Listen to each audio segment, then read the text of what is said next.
Good afternoon, good afternoon, good afternoon. Welcome to another episode of Keeping It Real with Dr. Linda Chin. I'm Audrey Bell Kearney, the producer of the show. We got a powerful show for you today. It's called The Power of Mental Images. Let me tell you something. The things that you hold in your mind will determine everything. And I know this is going to be a powerful show. Dr. Chin is here. She has a wonderful guest coming on with her today. Her name is Dr. Tashia. I hope I'm saying it right, Dr. Tashia Stanley. She was most recently the provost and vice president for academic affairs for Wagner College, where she led the academic mission and vision. She previously served as the dean of School of Humanities, Arts, and Science at St. Catherine's University in St. Paul, Minnesota, where she focused on developing programs and courses that engage the liberal arts and learning process and embrace social justice across the curriculum. She's going to be here today. They're going to be talking about the mental images that we hold in our head, and trust me, they are powerful, and they do actually cause us to do the things we do, and become the person or people we want to become. So I'm going to bring them to the stage. I'm going to dip out after that, and then I'll be back at the end of the show. So welcome to the stage, everybody. Yay, yay, yay. Thank you, Audrey, and welcome to the Welcome. wonderful Dr. Tarsha Stanley. Yes, wonderful, wonderful woman of God whom I've known for decades and love dearly, dearly. Wise and really humorous. When you get to know her, she's humorous, super intelligent, and just a wonderful overall human being. Welcome to the Keeping It Real with Dr. Chin. Hallelujah. Dr. Tarsha Stanley, how you doing? I'm good. How are you? Good, good, good. Thank you. And thank you so much for just saying yes. It means the world to me, honestly. So so we're not belaboring or just staying late with time because we had a little technical difficulty. But I want you to tell us a little bit about yourself and your interest in your level of work and the power of images. Sure. So I'm a college professor, and English literature was the thing I studied for years and years. But when I was in graduate school and I had just finished my master's, I was starting on my PhD work.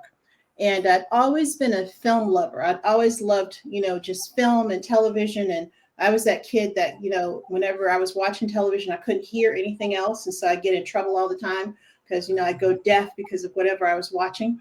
And but when I was in graduate school, I watched a film, and it was called Daughters of the Dust. And I'd never seen a film where there were images of women of color in such variety. And I remember sitting in a theater watching this film, and I thought, I've never had this experience before.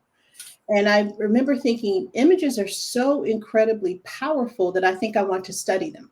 And so I switched what I was doing from literature to really begin to engage images and media studies. And so that became the focus of the work that I was doing.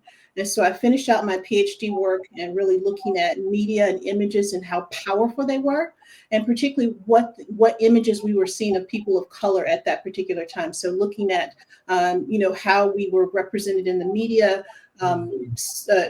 It was a lot of video media at the time, a lot of music imagery, and social media had just begun to get started. So I was really taking a look at that and understanding how it had begun to affect us, and particularly how it was affecting children who were looking at those images as they were growing up. Wow. Okay. So what makes images so powerful?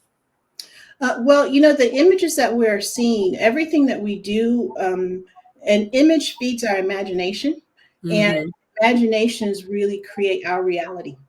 So those things that we see, they affect how we think about ourselves and how we think about our world, and then how we build our worlds. Mhm. So everything that we do, everything that becomes, when you think about inventions, when you think about, any building that gets built, it has to first happen in the imagination. So it's really, really important, the things that we think about, the things that we imagine, and those things get really solidified by the things that we see, those images that we first create in our minds. We Mhm. bring those things, we very much can bring those things into reality.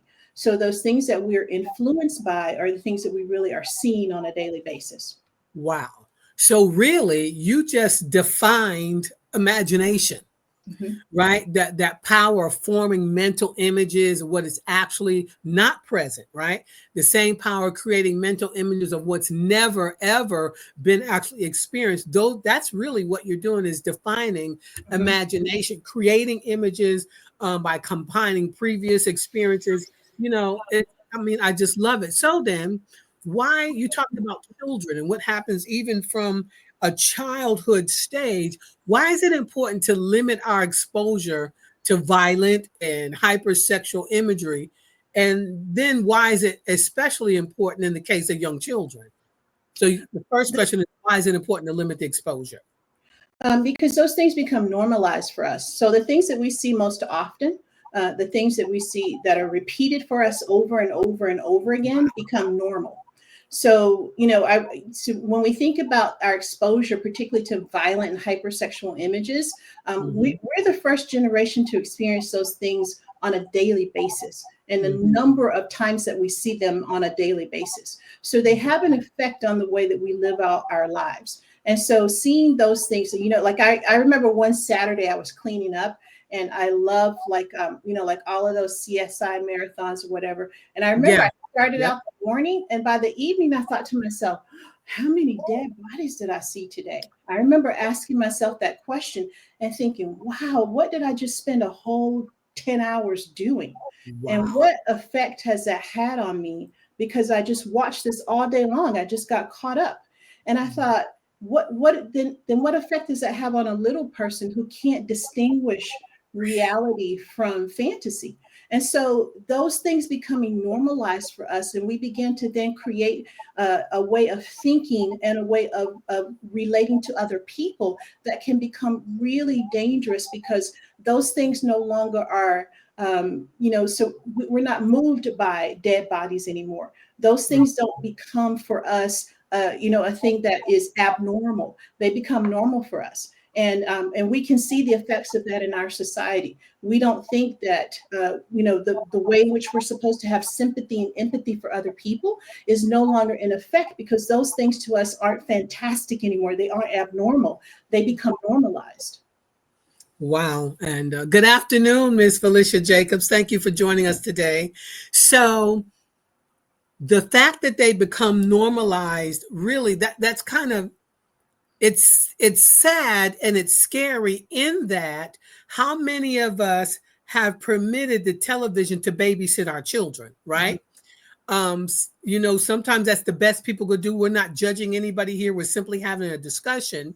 And also, so we started this out, we're really focusing on the mind. This is the third series on the mind. We talked about mind, the master power, master your mind. Now we're talking about mental images and how it impacts us. And she talked about the hypersensitivity, right, of these sexual images and violent images that we show. Now, I remember, believe it or not, and I won't mention the name of the burger fast food place, and their commercials showed women with, like, you remember the Daisy Duke shorts, really short shorts, in the back seat of a car making out with a guy.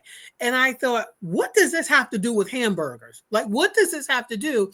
And so I actually called the company, expressed my opinion, and they thanked me for calling them up and so forth and so on. I haven't bought a burger from them since, because it offended me, right? And so, when you think about what we see today, and you're saying today we see it not only every day, but multiple times a day. We see it on billboards, we see it in commercials. We think about it. I remember when they never used to use the word or the term period, right, on commercials, and showing women with, you understand what I'm saying, hygiene products and so forth. And so it is concerning. And what you're saying then is that we really, really, really need to pay attention, not only to what they're watching as a program, but to television, the commercials that come in between. Mm-hmm. Absolutely. And what we're seeing now is, because we have access to so many different kinds of images, so many channels, so much media content, people have to figure out a way to cut through that and get your attention. So things that we didn't have access to before, that were considered, too much to put on regular television, or that, those laws have gotten really lax now, because advertisers have lobbied so that they can put more things, give the public access to more things. And it's to cut through the noise, because it's so incredibly difficult to get to people to recognize your product or to hear what you're saying, because there's just so much access to so many different kinds of images out there. So people will be doing more and more sensational things in order to get your attention. So the reason that the burger was paired with people, sexualized content is to get your attention, because there's so much competition for it.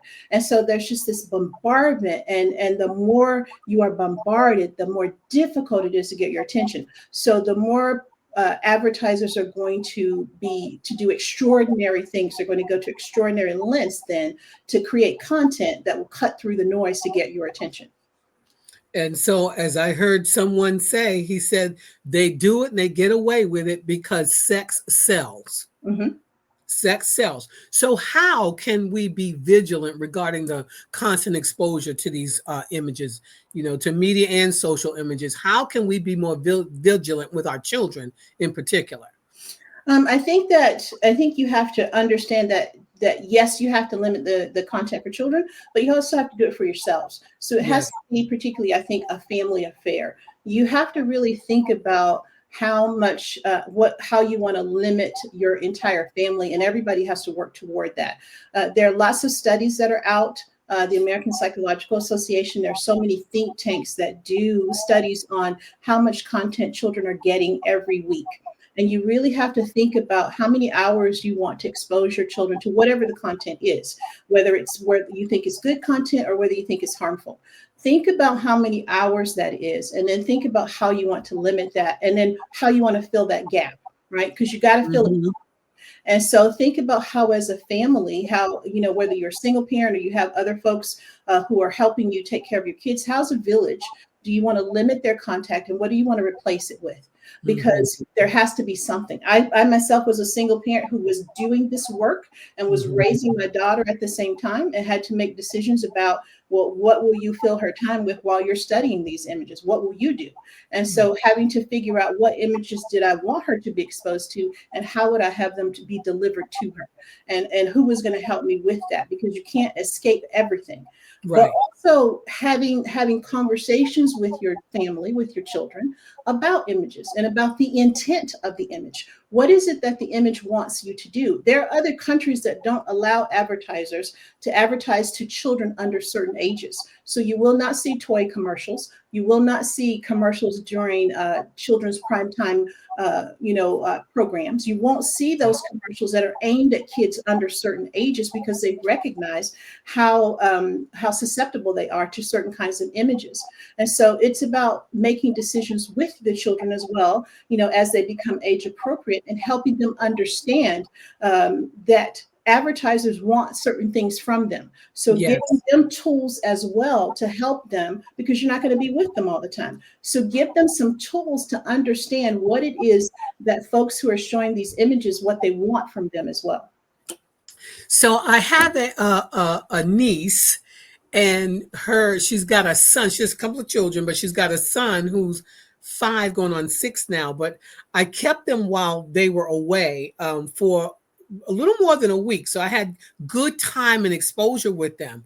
And whenever he had access to the remote control, but of course they had controls on their programs and so forth and so on. But when he got to something that may have not had control, he would run to me and say, "Aunt Linda, is this appropriate?" So I knew they had the conversations with them. I loved that they had the conversations. And even when some of the so-called innocent cartoons, which can be very violent and go right by us because we think it's a cartoon, for crying out loud, how violent can it be? He would still ask me, is it appropriate? Then not only the images, but the songs. Right, some of the songs they sing, and then they have these the animations, and they're moving these body parts and so forth. And I thought, what in the world does this have to do with counting and the alphabet and so forth? And so it's scary. It's really scary. So I am glad that you've done the work. And so then my next question is, are images? So do you think that this is part of the reason why men and women there's a huge addiction to pornography, men and women? Do you think that this has played a role? Because back in the day, it was magazines, right, hidden under the mattress. And I remember certain men would allow their sons have the magazines and would seem innocent. So do you think that's played a part in it? It definitely has. It's really shaped the way, particularly young people relate to one another in terms of the ways in which they think about the way they relate in terms of sexuality. It's been a while, but I did an in-depth study probably around 2016, 17 when I was teaching a course on images on pornography, because I really wanted to understand. And at the time, it was still people were still mostly downloading pornography from computers, and they were moving to cell phones and such easy access. But it's much easier access on your phone now. But at the time when I was doing the study and bringing it to my class, one of the things I said to them was that we're not going to look at any images because you don't need to do that. I hear that. Right. But so we're just going to talk about it. And here's what I found. And again, this is old now because I haven't done it recently, that relationships had definitely been affected. And particularly young men, the ways in which they were being introduced to sex for the first time mostly had been through media. And gone were the days of the magazine, because it was a still image. Mm-hmm. So their imaginations could still do some work. Mm-hmm. But with the visual images that were being downloaded on computers and on phones, actually, there was no imagination. Now, all of it had been done for them, in someone's studio. And the kinds of stories and images that they were getting were actually very violent. So now there was no, where sex was the actual end of a story. Sex was the only act. And it was aggressive sexual act after sexual act after sexual act, where the woman always was always saying yes. It didn't matter how violent it was. And that there was no kind of relationship built into it. Mm-hmm. So what we were seeing was that in the pornography is that it was so much more violent and so much more aggressive, and that there was no kind of reciprocity at all. And so it was really, there were studies that were linking the kinds of aggression that was happening in relationships to this being the kind of first understanding of sexuality, particularly that young men were getting about this is what it is. So like real relationships based on what they were seeing. Right. So for them, sex was about, she always says yes, and she always does exactly what I want, and that there isn't any kind of reciprocity. And so it was even worse than, a magazine would have been preferable, because there was still some imagination, there was still some act. And even earlier porn films, there was actually a story involved where you had to have at least a conversation or some kind of relationship building, but all of that was gone. It was nothing but an act after an act after an act after an act. And so there became no sense of any kind of relationship building that had to go on at all. It was simply that your job is to say yes to me. So I remember talking to a friend of mine, and explained that the more a person watches and engages in pornography, it's like the grooves in a record. Remember back in the day when we used to play, right, 45s and albums, and we play them over and over and over till it would create a groove. Mm-hmm. And that's what she explained. And so there needs to be a therapeutic deliverance, if you will, in order to deal with that whole addiction. So it's not just, like cigarettes and, I prayed my way out of the addiction to nicotine. That's the God's honest truth. And the next thing I know, my husband said to me, you realize you hadn't had a cigarette in 30 days. But so what are the kind of ways and what can people do in order to relieve themselves and be healed from it so that relationships can be healthy? I think you have to want to, first of all, you have to recognize that there are other ways of relating to one another sexually. Particularly, if this has been your first exposure to sexuality, it's not the only way to relate to a partner, right? And so recognizing that there are other ways to relate to a partner, this isn't the only way. And that if this is how you grew up, and if you were exposed in elementary or middle school, and this is all you saw, and if this was reinforced to you in your friend groups or whatever, that this is the way that you relate, this is not the only way.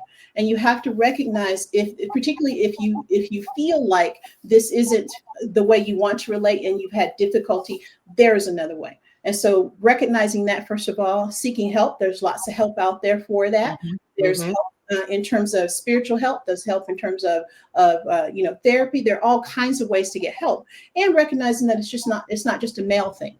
It's also lots of people who have been exposed to sexuality in this way, and who think that that this is the way I can relate sexually. That there are other ways, and so I think recognizing it, and then recognizing that the porn industry is a business. And so it wants to create people, it wants to create a need, it wants to create, this idea that there's something that you need from them that you got to pay for. And it's just like any other business. I got to create a need, and then I need to satisfy that need. And I have this product, and you need to buy it. So recognizing that it is a business, and that there are folks who are trying to create a product to sell to you.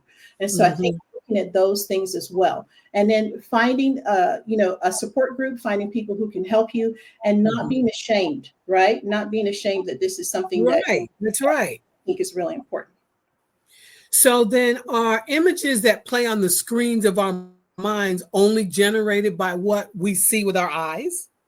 No, absolutely. Because, and I think, remember that the images that are going on in your head and in your heart come from all of your senses. It can be what you see, it can be what you hear, it can be what you taste, it can be what you smell. So that our mind is such a powerful place. And the images that are created in our minds can come from all of our senses, and recognizing that all of those things play a role. It is what you see, but what you see can come also with what you smell, with what you taste, with what you hear, that all of those things are working together to create those images.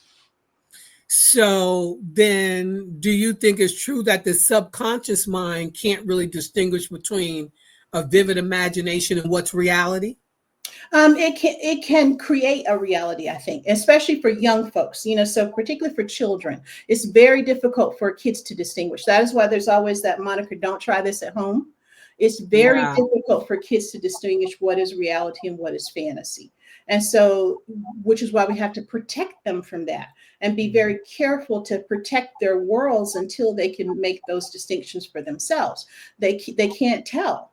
Which is why kids think they're monsters under the bed. They can't tell. And so recognizing that and protecting them is really, really important, because they can't tell. And so, and because their imaginations are so powerful, I think protecting them from those things, those extra things, also gives them a space to imagine the things that they should be imagining. They should be creating a sense of self.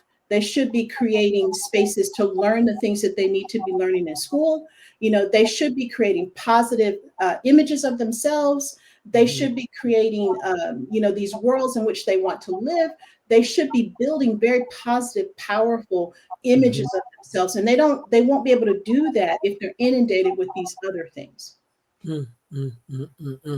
So then self-images, since images are so powerful, then our imagination can change a person's self-image, right? Right. So the things that we see, and I think about this, and and again, this is no judgment. This is not, we're simply having a conversation, and I'm loving the information, because out of the information you're sharing, I'm getting revelation, right? And so I think I've been watching, speaking of watching show after show, kind of like binging, I've been watching some of Hawaii Five-0. Everybody remember Hawaii Five-0?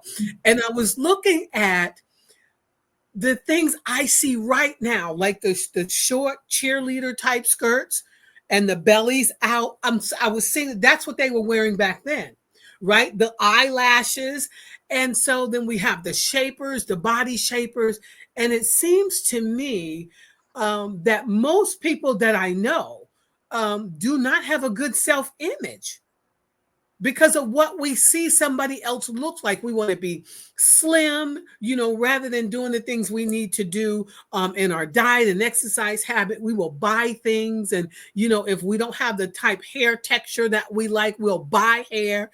No judgment. I'm just saying that we have a real problem with self-image. And that's disturbing to me. I think it's because we only see one kind, right? We see a very specific type of image that is touted over and over and over and over again. And the message is you need to come as close to this image as possible in order to be seen as desirable or beautiful or whatever. And so it's the one type of image that we see over and over and over again. And again, it's a business. And so it's about creating a desire and a need and a deficit. And so that you have to spend money in order to fill that deficit. And nobody gets to create. We always think that there's somebody who's got it, who's living up to the image. Nobody gets to live up to the image. Right. And I used to tell my students all the time that it doesn't matter who you are. Even if you get it for a moment, you can't hold on to it because you're going to age. Right? Because you can never, ever be the age that, like you can't be 25 forever. And so you can spend your life trying to get to 25 and then you spend the rest of your life trying to stay 25. Right. And so, so that's it's a quote from a C.S. Lewis book. Right. And so nobody gets to hold on to it. So there's always a deficit.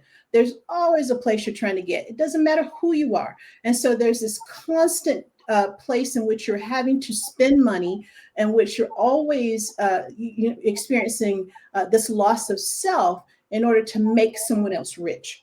Mm-hmm. And so there has to come a point, or hopefully there should come a point in which you decide who it is you are and who you want to be, and that you get your sense of self-esteem from someplace other than an image off of Instagram or, wherever. You have to, because they will never let you be satisfied. Because again, it's tied to their pocketbook. It's tied to their bottom line. Mm-hmm. Well, yesterday, I had the opportunity to minister at a local church, and we went through Psalm 139. Where, David talks about, you've searched me and you've known me. And at the end, he talks about search my heart and know me, try me, know my thoughts, if there be any wicked way. In the middle of that is verse, I think it's 14 and 15, where the psalmist says, I am fearfully and wonderfully made, marvelous in my sight. In thy sight are thy works. And he says, my mind, my soul knows it very well. And I think, yes, we're fearfully and wonderfully made. And as I did deep dive into the research of those words, it means that you're deserving of respect. Fearfully made means you're deserving of respect, right? Like the fear of God. It doesn't mean torment fear. It means respect. It means to be in awe. And for some reason, as many times as I know people quote that scripture, we have no idea that we were made to be respected. Mm-hmm. And that starts with self-respect. And then he goes on to say, and that my soul knows right well. We don't know that we've been created, right, to be respected. We don't know. And I think that's kind of what I love about my calling as a teacher, right? And ministering the gospel, the good news. But as a teacher, I love to study as you love to study what you're called to do. But my heart goes out to people who have no idea that they were created by God to be respected. Mm-hmm.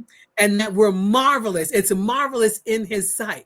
And if you think about it, then we are the only thing that he put his hands to create. Everything else he created through words. You get what I'm saying? I do.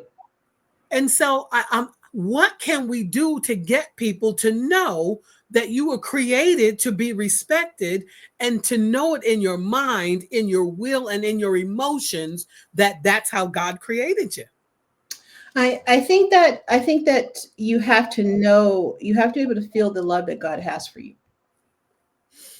If you don't, everything begins there.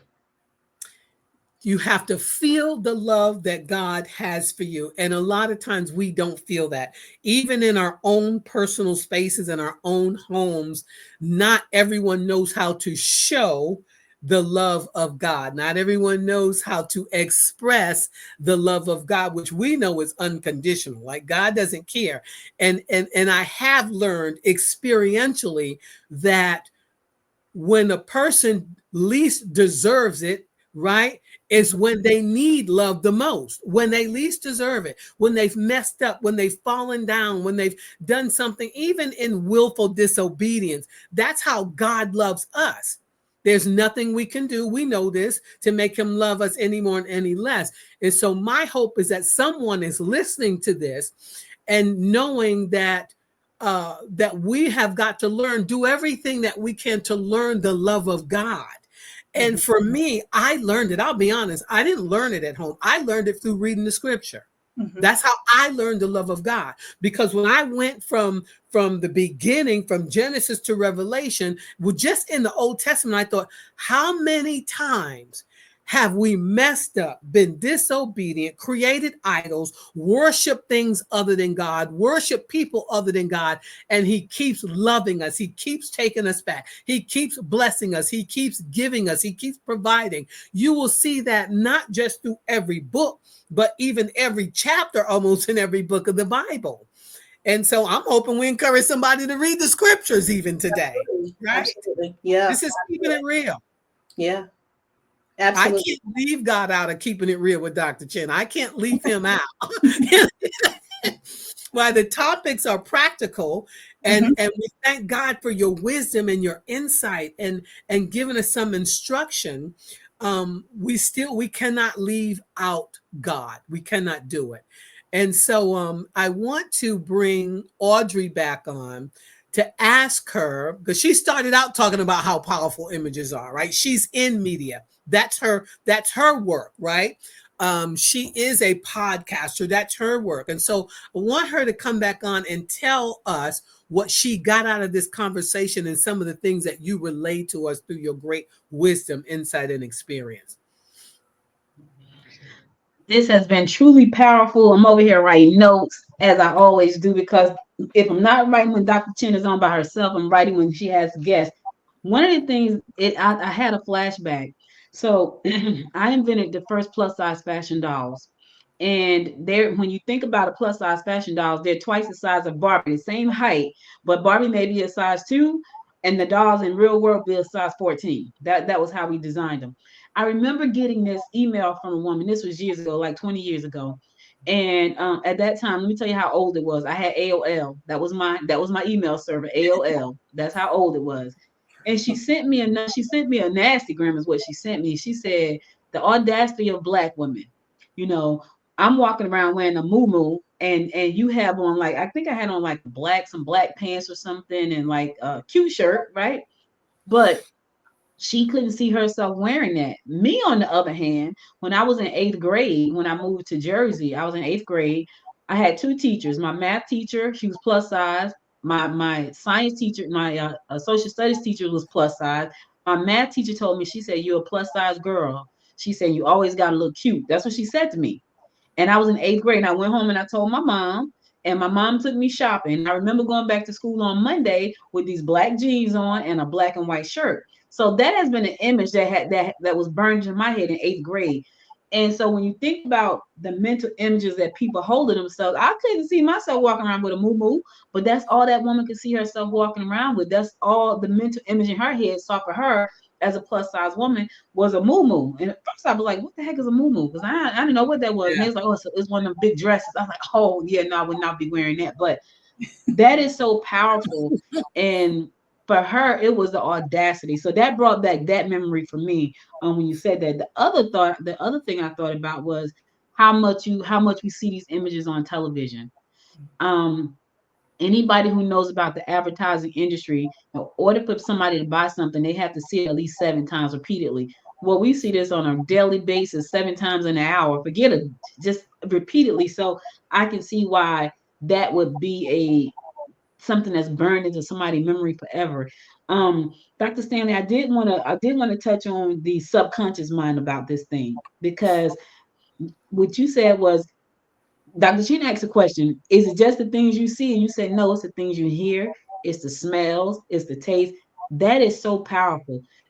Some people don't even realize that they heard something that created an image in their mind, or they smelled something that created an image in their mind. My mom passed in 21, and I can hear any kind of song. Like she loves the Isley Brothers, right? She loves anytime anything come on Ron Isley, I immediately go back to like my 8-year-old self. Immediately, just visually seeing her dancing. My aunt loves Strawberry Letter 22, one of her favorite songs. I immediately go back to my 8-year-old self when I hear those songs, and I can see my grandmother's house. I can see the front porch. I can see all that. Can you talk to a little bit about how do you change the subconscious images when they're not good images? Mhm. Well, I think that you have to, once you recognize that, you have to then set an intention. And then when you set that intention, decide what it is you want to replace it with, and then begin to do that. So then every time that happens, you have to have something you want to put in its place. And the Bible teaches us that, right? So, when you cast out something, you got to put something in its place, right? So then decide what you want to be in its place, whether it's a different song or scripture or an act, something you want to do. You have to put something in its place that's going to erase whatever that is, whether it's, whether you're going to go and get help from therapy, or you're going to seek out a counselor at church, or somebody to help you. But there must be something you put in its place. You can't just say, I'm not going to do that. I'm not going to think about that. I'm not going to, you got to put something in its place. Be intentional about that. Yeah, and I think that's so important. And the last thing I want to touch on is the things that our kids are seeing. I have a 5-year-old granddaughter, and my daughter and I were talking the other day about what do we get them for Christmas. Like before, it was like toys. Like she's 5, she doesn't even want toys. Like it's like what I don't even know what to get her because they see all of this stuff that's grown up related, and that's what they want. They want makeup kits. Now, all little girls want makeup kits. They've always wanted that. But now these kids don't want anything but those type of things. They want the iPads, they want the tab, they want all these things that are really grown up. And I don't know how we change that moving forward. Like I really don't. My daughter asked me last week, she said, why do they want to get rid of TikTok? I said, well, they feel like TikTok is brainwashing us. I said, in China, they don't see the same TikTok that you see with people dancing and doing all this stuff. She said, what do you mean? I said, they're not allowed to see that. I said, China owns the media there, and they tell you what you can watch. Over here, we just got free range everything. I said, so that's why they want to control. Now, they want to control TikTok for monetary reasons. But China realizes we are making a lot of money because we let you do what you want to do. In China, they can't do that. She's like, I didn't know that. So that's kind of cool in one aspect because it kind of says, well, I don't want them to see these things. But the flip side of that is, as we look at it from here, it's taking away one of our liberties, right? Our freedom of speech and all these things. In China, they's like, you don't have that. You cannot do these things here. You can't watch that kind of stuff. So they block their kids out from all of that kind of stuff. We don't.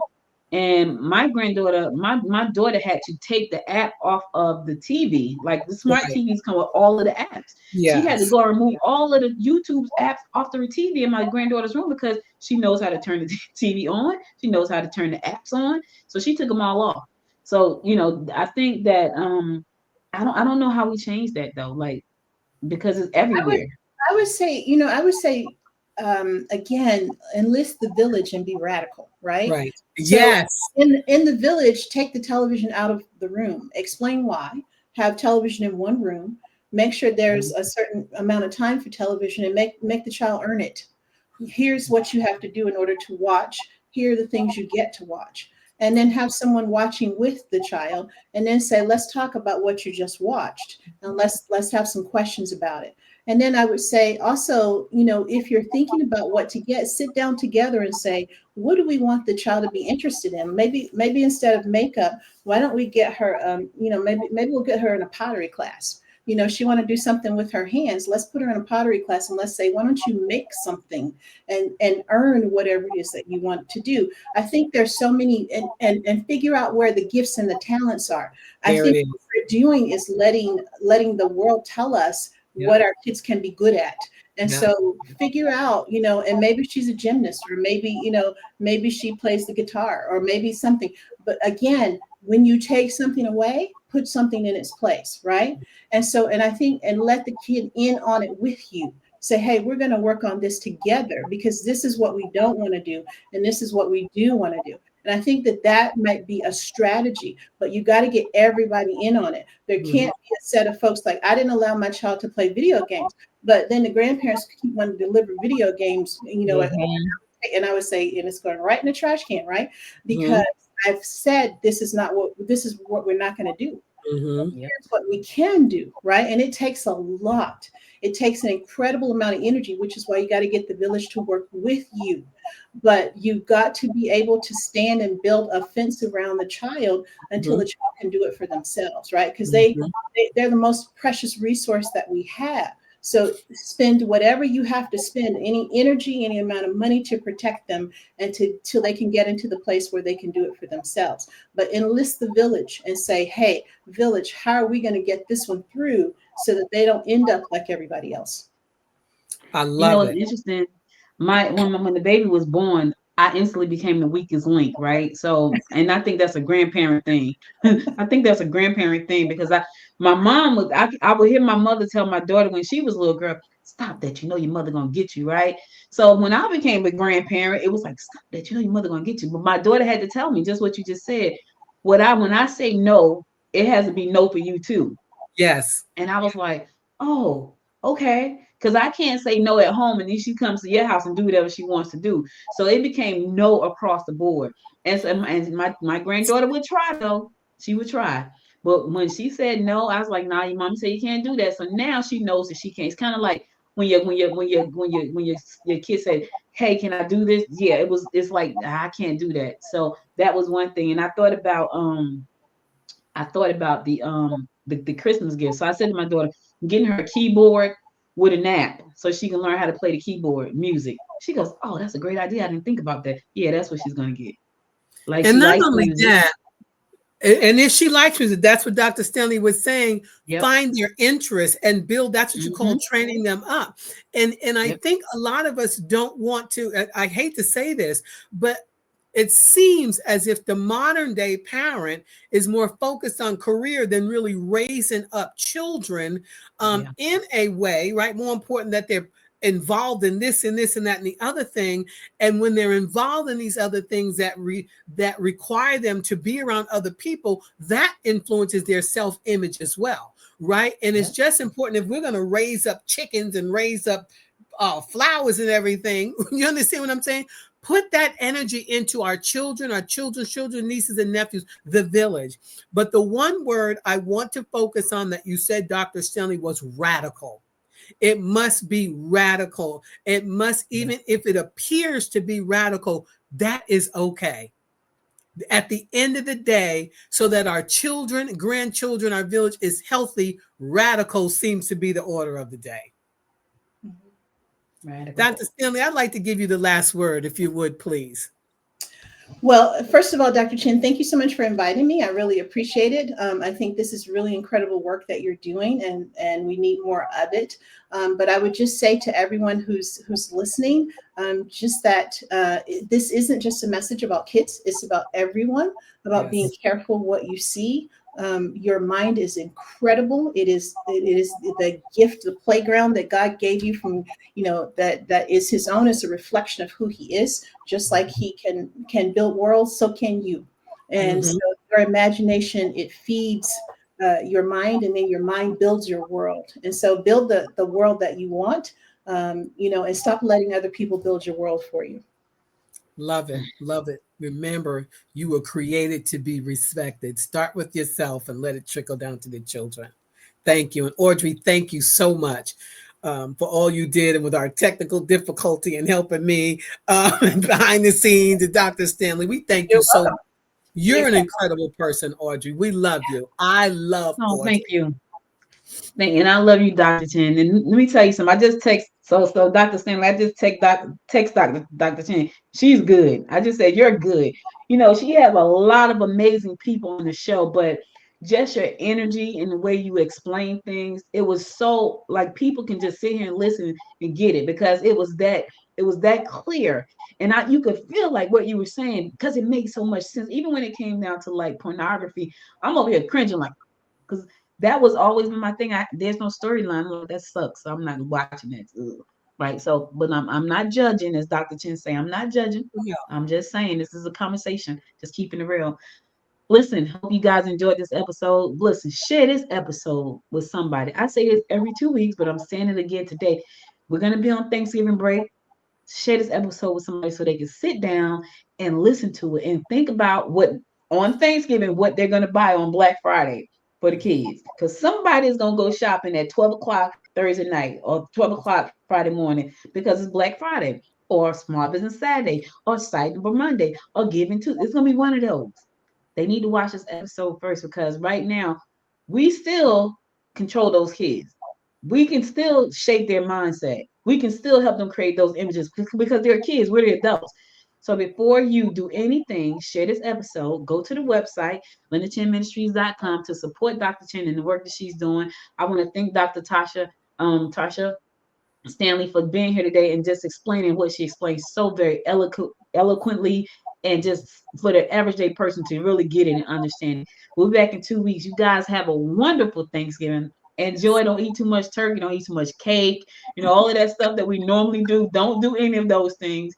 We'll be back in 2 weeks, same place, same time. Thank you again for joining us. Dr. Chen, as always, thank you for trusting me, even when I'm having difficulties. Thank you for trusting me to make sure that the show get going. Behind the scenes, I'm crazy, but in front of the camera, I hope I'm doing a good job. So thank you for that. Thank you. All right, guys, we'll be back. Bye-bye. Remember to subscribe wherever you listen to it. YouTube, Spotify, iHeart, Google, Apple, wherever you listen. Subscribe to the show and share with a friend. Until next time, make it a great day. Bye, everybody. Peace.